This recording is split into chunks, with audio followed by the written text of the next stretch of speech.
বাবা ময়দা আছে কিন্তু ঠিক আছে দেওয়া যাবে না না ময়দা আছে ঠিক আছে ময়দা আছে ফেরত পাবি না আমি ময়দাটা অর্ডার করে যাবো না তাই কাল যেটা বানাবো সেটা পাবি তখন আর লোক দিবি দেখবি খাবো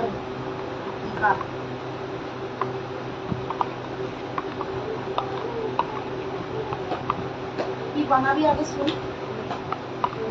খাবে খাবে এটা গুলিয়ে গুলিয়ে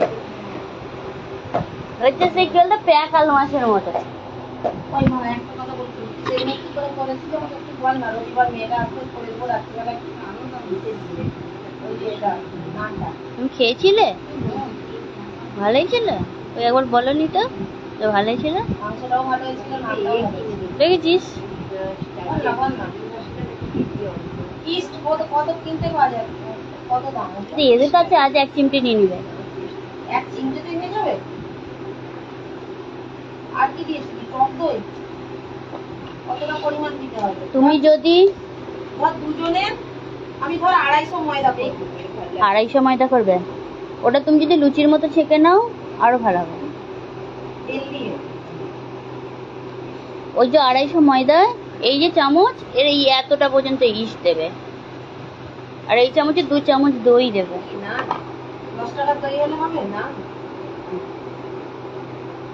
10 টাকা দই দিবি সেদিন আমি দেখলাম ইস্ট দিয়েছে তারপরে আমুল দুধের প্যাকেট একটা কেটে দিয়েছে মিষ্টি হয় আর ওর টেস্টটা বেশি হবে ফ্যাটিটা বেশি হবে দিয়েছে মাইনি জিনিসটা আমি তো এখানে ইন্ডাকশন ওর মায়ের জন্য যে শাড়িটা এনেছিল ওই শাড়িটা আরে ও তো বাটার দিয়ে করেছে বলে জিনিসটা চিপসে গেছে ওটাকে কে বলছে না আমি বাড়িতেই বাটার দিয়ে করেছি ওকে খাইয়েছি জিজ্ঞাসা করো কত ড্রাই আর কত সুন্দর গ্যাসে করলে জিনিসটা ঠিকঠাকই হতো আর এই গ্যাস তো ঠিক কন্ট্রোল করা যাচ্ছে না না তুমি যদি ঠিকঠাক কন্ট্রোল করে করো আর শুকনো করে আগে তাওয়াতে সেঁকো ভালো করে সেকে তারপরে লাস্টে বাটারটা জাস্ট ওপরে ছড়িয়ে দেবে দারুণ হবে এবং শুকনো শুকনোই হবে আচ্ছা কি কি দেবো বল হ্যাঁ দই কি 10 টাকা দই হলে হবে তুমি তো এটাতেও দই দেবে মাংসতেও দই দেবে বলছো ওই নানটাতে তোমার ওই 2 চামচ মতো দই দিতে হবে অতটাও দিতে লাগবে না এই চামচের 1 চামচ দিলেই হবে 1 চামচ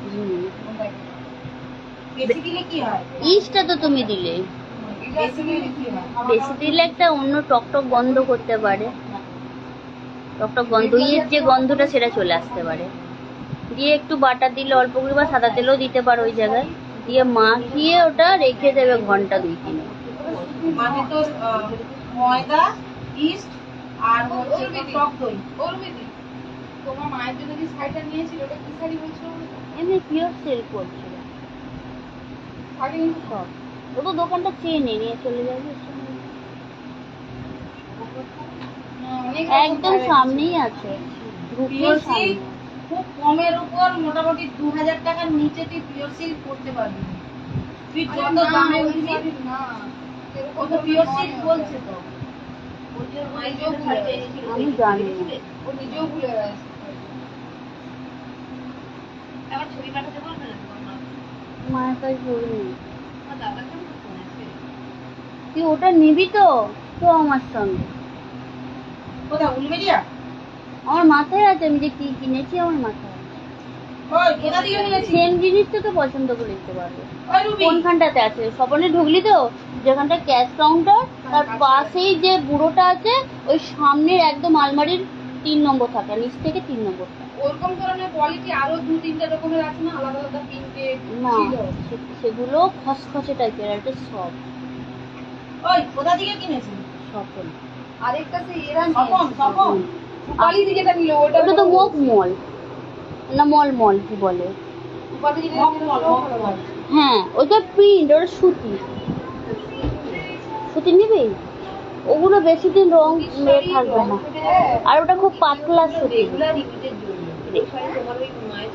মায়ের শাড়িটা মা বাইরে বেড়াতে যাবে বলেই কিনেছি হালকা হবে ব্যাগে লাগেজ কম হবে জিনিসটা পরতে পারবে রং চঙেও আছে কত নিয়েছিল 400 টাকা 400 হ্যাঁ খারাপ ওই না। পুজোর আগে আগে স্বপন বস্ত্রালয়ে যাবো। আগে কিনে নেবে, পুজোর আগে না, কিনলে এখন থেকে কিনতে শুরু করো। পুজোর আগে ওদের দাম আমার উলুবেড়িয়ার প্রতিটা দোকানে দাম প্রচুর হয়। তোমার যদি কেনার হয় এখন থেকে কেনো। ফোন থেকে যে ছবিগুলো বের করেছিলি সেগুলো ভালো করে দেখাচ্ছি। এখনো কালেকশন আছে, এখন থেকে কিনে রাখো। পুজোর আগে হ্যাঁ কিছু পরিবর্তন হবে না, যে একবারে এমন জীবনে কোনোদিন হয়নি সেরকম জিনিস চলে আসবে এরকম না। সেই পুরোনো জিনিসকেই নাম পাল্টে এই হ্যাং রং চং করে, তার থেকে তোমার এখন থেকে নিলে দামটা ঠিকঠাক পাবে। পুজোর সময় দাম বেশি হয় ওখানে, ওখানে কেন সব জায়গাতেই তাই। স্বপন বস্ত্রালয় অনেক টাকা ছাড় দিচ্ছিল আগেরবারে যখন কিনে আনলো। না দামটা ঠিকঠাক না। না আর সোনুর প্যান্টগুলো, টাকার কুর্তি আমার নিল 30 সোনুর টাকা। প্যান্টগুলো করুণা থেকে নিলাম না, ওগুলো ভালো হয়েছে। কল্পনা থেকে। এই কল্পনা বলছি। করুণা আর স্বপনের পাশে করুণা একটা আছে।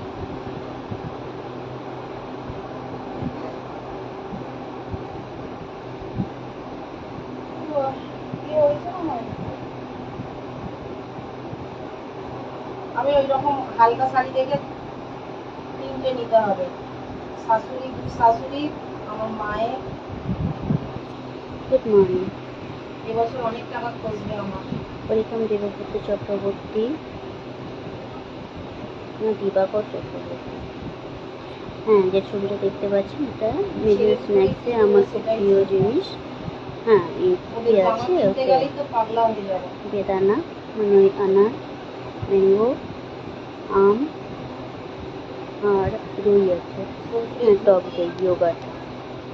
আর পাশেরটা রাম নয়, অ্যাফ্রেশ এনার্জি ড্রিঙ্ক, এনার্জি।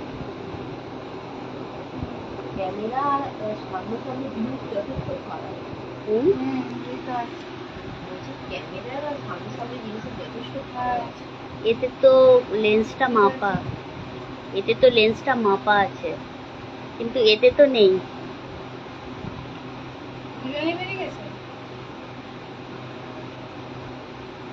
এতে তো দেখ এ যা ঠিক করবে তাই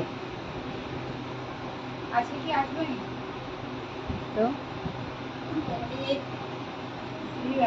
ওটা উদরস্থ হয়ে গেছে, শুধুমাত্র অ্যাফ্রেশটা আছে।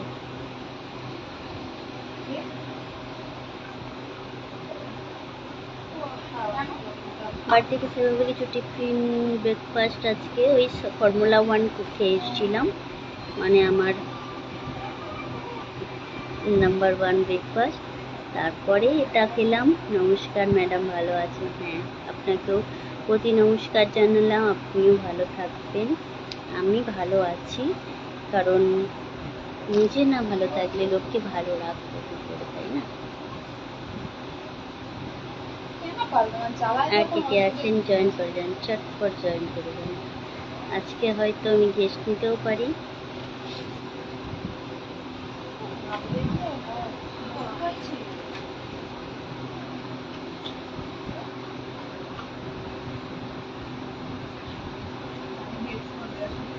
সবাইকে ওয়েলকাম, যারা জয়েন করছেন সবাইকে ওয়েলকাম। দেখে নিন Bijoy Roy. Hi, good morning, good morning, good morning. কিনে আমাকে দিয়ে দেবে, আমি আলমারিতে রেখে দেবো। পুজোর আগে আমার কাছ থেকে নিয়ে নেবে, তাহলে নতুন মনে হবে। আর যদি তোমার ওখানে থাকে ওটা আমার ট্রাঙ্কে আছে, আমি পড়বো নি, চিন্তা নেই, আমার পড়ার সময় নেই।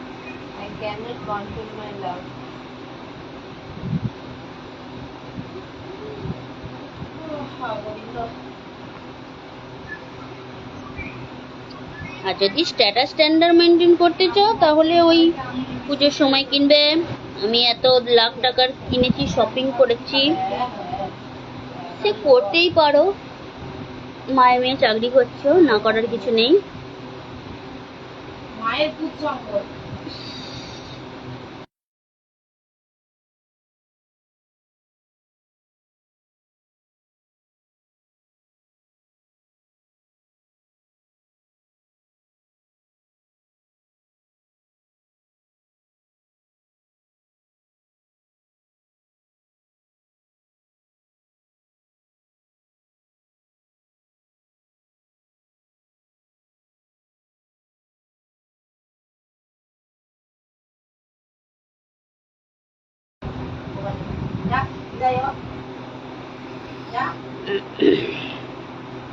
সরি, 12টা 15 হয়ে গেল, যাই আবার পোস্ট অফিস থেকে ঘুরে একটা আসছি। ছোট্ট ইন্টারভ্যাল নিলাম। হ্যাঁ টাকা জমা দিয়েছি কি শনিবার? হ্যাঁ, আমার এজেন্টকে দিয়ে দিয়েছিলাম, যে করিয়েছে এজেন্ট, আর হাতে দিয়ে দিয়েছিলাম। তো তখনও বেরোয়নি অফিস যাওয়ার সময়।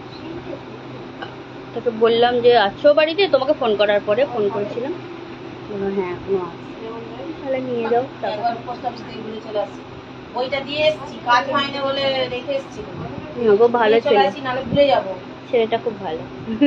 বললামও দুবার আমি নেই, ওকে ফোন করেছি, ও দিয়ে দিয়েছে, একটা দুটো টাকা না 5,000 টাকা ও জমা দিয়ে দিয়েছে। সে ভরসাটা আছে অবশ্যই, তো জানে ঠিক আমি দিয়ে দেবো, নিজে দিয়ে দিয়েছে। কারণ জানে 2 মাসের জমে গেলে আমার খুব কষ্ট হয় গো, একবারে 10,000 টাকা বের করতে।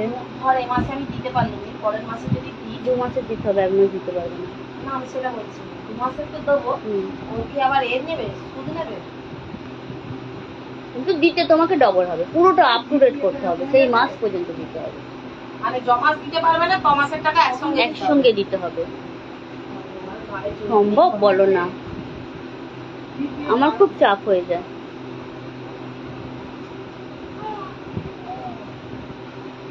ইয়েলাইটা কি হলো কত সালে করেছি জানিস? 22 সাল না 23 সালে করেছি। এখন এত দেরিতে?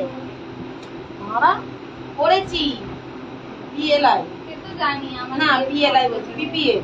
পিপিএফ? তাই বলো? সব পিপিএফ করেছি। পিপিএফ এ জমা দেওয়ার নেই তো, ও তো অ্যাকাউন্ট থেকে ডাইরেক্ট কেটে নেবে। না পোস্ট অফিসে, তো ব্যাংকে নয়। পোস্ট অফিসে পিপিএফ হয়? পোস্ট অফিসে করেছিল জমা দেওয়ার জন্য, আর টাকাই জমা দিইনি। এই 24 সালে বলছে তোর এই 5-6 মাস দিচ্ছি টাকা। পিপিএফ এর ব্যাপার নেই ওরকম, পিপিএফ তো যখন ব্যাপার নেই না, ও যখন যা খুশি তুই জমা দিতে পারবি, কিন্তু আমি যদি কন্টিনিউ করে রাখতাম এতদিনে কত টাকা জমে যেত। অনেকগুলো টাকা জমতো। হ্যাঁ আমি তো কন্টিনিউ করিনি, কি করে করবো বলতো? সেখানে মেয়ের সেখানে হয়ে আছে টাকা দিতে তোমার হবে। মাইনেটা কম ছিল, করে ফেলেছিলাম ঝোঁকের বসে। করে ফেলেছিলে বলে ভালো, এখনো পর্যন্ত তো তবু একটা জায়গা রইলো, করতে পারবে, করতে চালাতে তো হবে। পারিনি। ও ঠিক চলে যাবে দেখবে এবার। এখন চালাচ্ছি। হ্যাঁ 6 মাস। তখন করেছিলে তাই চালালে, এখন কি তুমি করতে পারতে, নিজে থেকে করতে? নিজে থেকে নতুন করে করেছে, মেয়ের চাকরি হওয়ার পরে কিছু করেছে? না। করনি, হবে না। এবারে মেয়ের বিয়ের জন্য চিন্তা করবে, গয়না বানাবে, অনেক কিছু হবে, ঘরটর বাগাতে হবে। গয়না কিছু বানাবো নি, কারণ আমার যেগুলো আছে আমার বাবা যা দিয়েছে অনেক, হুম, ওইগুলোকেই মানে ভাঙবো, ভেঙে তারও তো খরচ আছে, তারও তো খরচ আছে। তাও দেয় না কতগুলো সোনা ভেঙে ফেলবো। তুমি বলো তারও খরচ আছে, হ্যাঁ খরচ এমনি আছে। তো হবে না। ওই তো তোর স্টোন করেছি আর গালিয়েছি। হুম, কি কি গালিয়েছি দেখ, একটা আমার মেয়েকে আমার বাবা চেন দিয়েছিল, সেই চেনটা আমার ননদ আমাকে একটা কানের দিয়েছিল, কানেরটা ভেঙে ফেলেছি, এই কানের। আচ্ছা দুটো স্টোনস করেছি একসঙ্গে, ওই দুটোকে একসঙ্গে গালিয়েছি। আর আরেকটা কেডিয়ামের মাল, ওটাকে গালিয়েছি, দুটো গালিয়ে স্টোনস করেছি।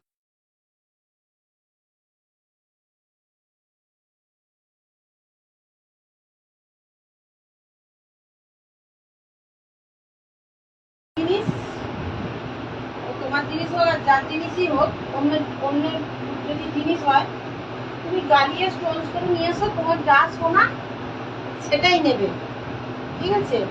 আর সেম করতে তুমি যদি গালিয়ে স্টোনস করে নিয়ে যাও, ওরা আবার ওই সোনাটাকেই আবার গালাবে, আবার স্টোনস করবে, মানে কোদ মেরে 15 কাটা করে দেবে, এমন শালা সেম করবে।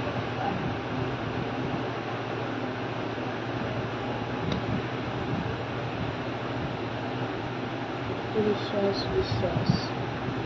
হাই, একদম শেষ করে দিয়েছি, যা সোনা কেমন আছো তোমরা? কিন্তু ওইখানে যে গাড়িয়ে স্টোর করেছে অনেকের কম এগিয়ে, আবার ওখান থেকে আবার পার্সেন্টেজ কাটবে।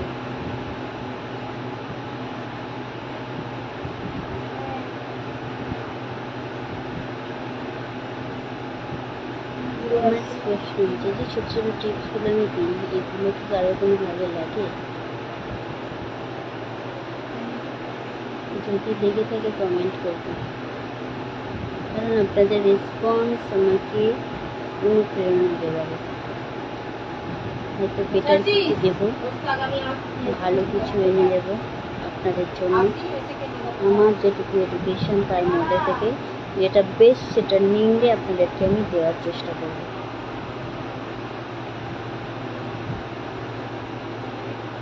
ভাবছেন কেন? আমার 3 বছরের অভিজ্ঞতা তো কি হয়েছে, মাথার ওপর 25 বছরের অভিজ্ঞতা সম্পন্ন একজন কেউ আছেন। শরীরকে নিয়ে খেলা সহজ কথা না, না? এবার বলবেন আমি কি ডাক্তার? না, একদমই না। আমি কি ডায়েটিশিয়ান? একদমই না। আমি কি ফিজিওথেরাপিস্ট? মোটেও না। বাট ওয়েলনেস কোচ মানে ওয়েলনেস কোচ একটা ওয়ার্ড, এটা যেটার মানেটাই হচ্ছে সব কিছু দেওয়া। মেডিসিন ফ্রি লাইফ দেওয়া হচ্ছে আমার প্রধান কাজ। আর তার মধ্যে তো লাইফস্টাইল এসেই যাচ্ছে। লাইফস্টাইলের মধ্যে ওয়ার্কআউট, ডায়েটিং, হ্যাবিট সব এসে যাচ্ছে। এবার হ্যাবিটের মধ্যে কী কী আছে? খাওয়া দাওয়া, আপনার খানপানটাই বিশেষ করে আমরা দেখব। আর কিছু হ্যাবিট যেগুলো আছে, যেগুলো আই এম ফাইন ইউ, হ্যাঁ খুব ভালো আছি। আমার বাড়ি হুগলিতে, আর আমাদের সেন্টার কলকাতা যাদবপুরে। ইয়েস।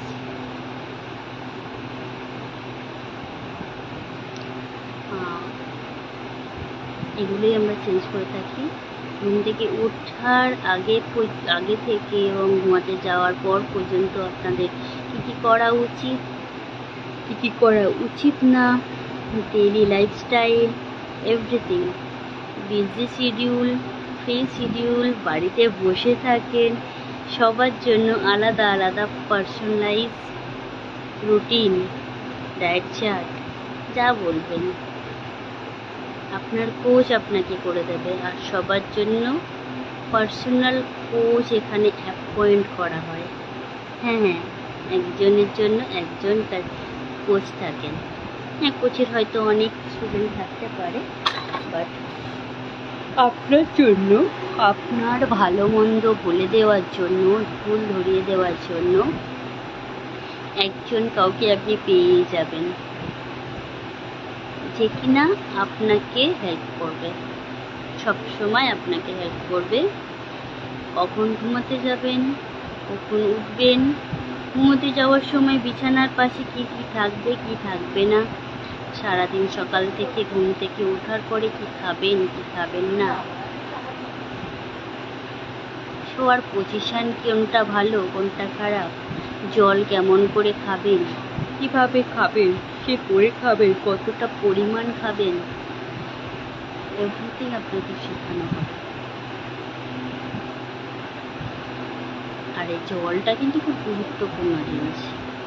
জলের ব্যাপারটা ঠিক কীরকম বলুন তো? ধরুন এক জায়গায় জল ইউজ করা হয় একটা ট্যাবে, সঠিকভাবে ইউজ করা হয় কলতলা শুকনো, এবং কিছু জায়গায় শ্যাওলা জমে যায়। হ্যাঁ উত্তমবাবু, আমি খুব ভালো আছি, ভালো থাকি আপনাদের আশীর্বাদে, এবং যাতে আপনাদের আরও ভালো রাখতে পারি তার জন্য আরও ভগবানের কাছে প্রার্থনা করবেন।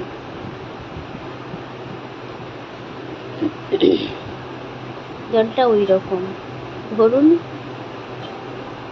একটা জায়গা যেটা পরিমাণ জল ইউজ করা প্রয়োজন, আপনি মাছ ধুলেন সেই জায়গাটায় দিয়ে যতটা পরিমাণে জল ইউজ করা প্রয়োজন ততটা করলেন না, চলে গেলেন ওখান থেকে, মাছের দুর্গন্ধটা কিন্তু থেকে যাবে। অতএব কিছুক্ষণ পরে যদি ঘুরে আসেন ওই জায়গাটা কিন্তু পচা গন্ধ করবে। আবার যদি ওই ট্যাপটা খোলা থাকে তাহলে কি হবে, কন্টিনিউস যদি জল পড়ে ওই এলাকায় তাড়াতাড়ি শ্যাওলা গজাবে। মানেটা কি বলতে চাইছি বুঝতে পারছেন? অতিরিক্ত ভালো না কোনো জিনিস, আবার অল্প ভালো না। সঠিক পরিমাণটা বুঝতে হবে, কতটা পরিমাণ প্রয়োজন সেটা বুঝতে হবে। সেটা কিভাবে বুঝবেন?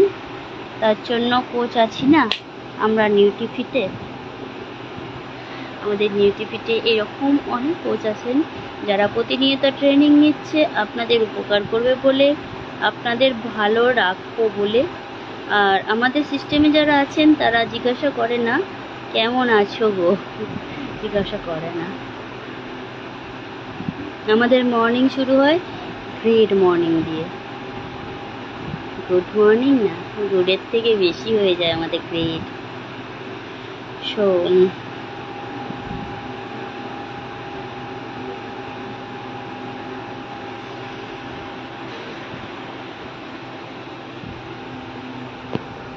মেনলি আমরা তো ধরে ধরে কাজ করে থাকি, অনেকেই করছেন এই কারণ ইন্ডিয়াতে নাম্বার 1 পজিশনে আছে আমাদের নিউট্রিশন কোম্পানি, বাট ওয়ার্ল্ডেও কিন্তু নাম্বার 1-এই আছে।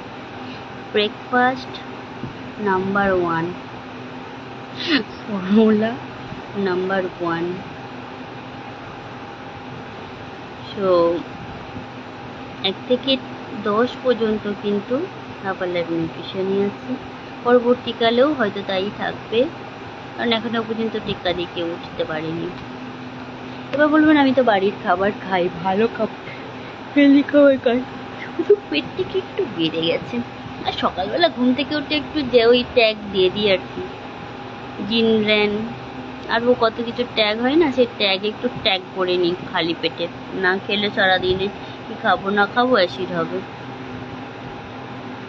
সিস্টেমে যারা আমরা আছি শুধুমাত্র জলের সঠিক ব্যবহারে কিন্তু আমরা ওই ট্যাগগুলোকে নিজের পিছন থেকে ছড়াতে পারি। জানতে চান কিভাবে? প্রতিদিন সন্ধ্যাবেলা এবং বৃহস্পতিবার আমাদের একটা স্পেশাল সেশন হয়। আর প্রতিদিন সকালবেলা হচ্ছে 7টা, বৃহস্পতিবার টাইম হচ্ছে 9টা, রাত্রি 9টা থেকে 10টা। আর প্রতিদিন সকালবেলা 7টা থেকে 8:30 পর্যন্ত যদি টাইম বের করতে পারেন আমরা শেখাতে পারি। আমরা আপনার ফোনের মারফত আপনার বাড়িতে চলে আসব এবং আপনাদেরকে শেখাতে পারবো কিভাবে অলওয়েজ স্মাইলি থাকা যায়, কিভাবে লাইফকে চেঞ্জ করা যায়। सब खेल दिमाग का है ना, तो दिमाग को कैसे तंदुरुस्त रख सकते हैं, यही है हमारा मोटिव।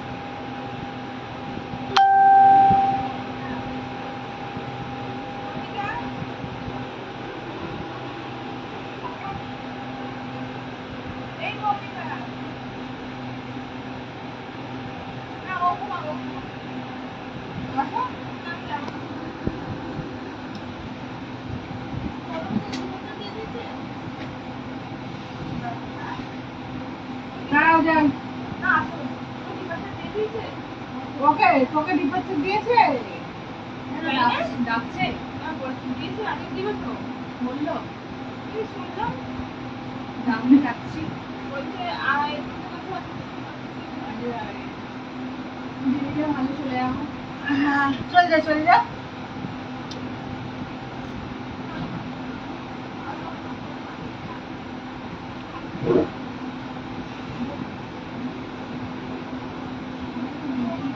কাজের মধ্যেও কীভাবে কাজ করা যায় সেটাও শিখতে পারেন। আচ্ছা, বিশ্বাস আপনি কি নতুন, ফার্স্ট টাইম দেখছেন?